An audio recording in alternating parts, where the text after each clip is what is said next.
Notre Seigneur n'est pas mort de ses blessures physiques, encore qu'elles fussent horribles. Il n'est pas mort de la soif, il n'est pas mort d'être pendu au bois. Il n'est pas mort de la couronne d'épines. Il n'est pas mort des outrages et des injures. Il est mort de cet enfer de se sentir coupable et de se savoir innocent, d'être à la fois repoussé par les hommes parce que fils de Dieu, repoussé par les hommes comme il repousse Dieu, blessé de toutes ces blessures d'amour qui crucifient Dieu dans son amour et en même temps indigne de Dieu et rejeté par lui comme le grand coupable qui totalise toutes les fautes de l'histoire.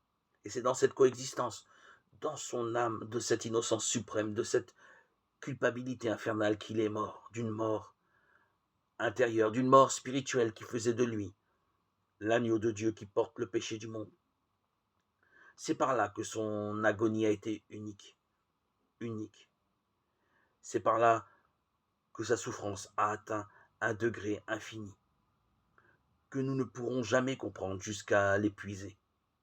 Ce n'est pas pour rire que je t'ai aimé, ce n'est pas pour rire que je t'ai aimé, disait Jésus à Sainte Angèle de Foligno.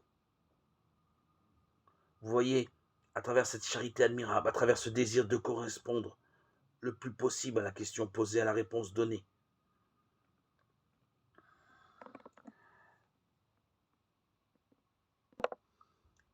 Dieu nous donne d'entrer dans cette dimension totalement inconnue de nous-mêmes, de l'humanité rédemptrice.